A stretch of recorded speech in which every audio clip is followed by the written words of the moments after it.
filière djihadiste de Lunel de 5 à 7 ans de prison pour 4 prévenus.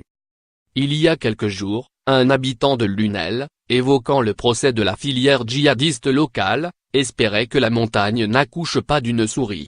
L'avenir dira si, en rendant son jugement vendredi dans cette affaire, la 16e chambre correctionnelle du tribunal de grande instance de Paris a répondu aux attentes de cette petite commune de l'Hérault, d'où une vingtaine d'habitants sont partis pour le djihad en Syrie en 2013 et 2014.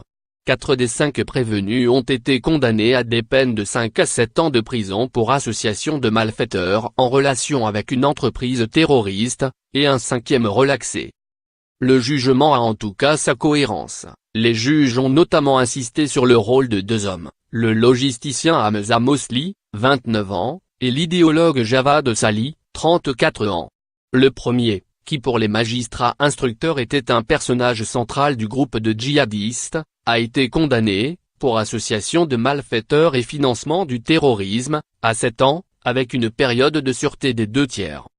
Embrigader ses frères dans l'islam radical. Le tribunal a confirmé qu'à ses yeux, cet homme, dont 2 frères sont morts en Syrie en 2014, a joué un rôle moteur. L'enquête avait en effet démontré qu'il n'a cessé d'être en contact avec les djihadistes, d'être leur relais en France et de leur apporter soutien et assistance. Javad Sali écope quant à lui d'une peine de 5 ans de prison.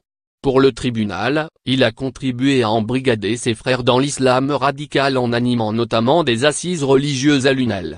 Ce faisant, il a aussi encouragé, légitimé les départs et eu de ce fait une responsabilité extrêmement importante.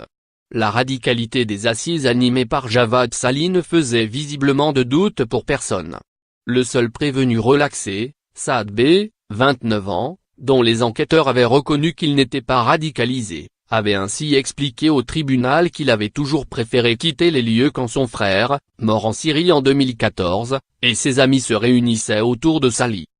Les 2 derniers prévenus, Ali Abdoumi, 47 ans, et Adil Barki, 39 ans, étaient accusés d'être partis en Syrie avant de revenir en France.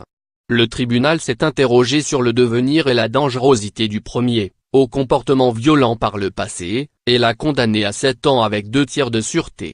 Le second, revenu de Syrie car il se disait habité par un djinn esprit, le rendant inapte, a été condamné à 5 ans. Le parquet avait requis des peines allant de 2 à 9 ans ferme.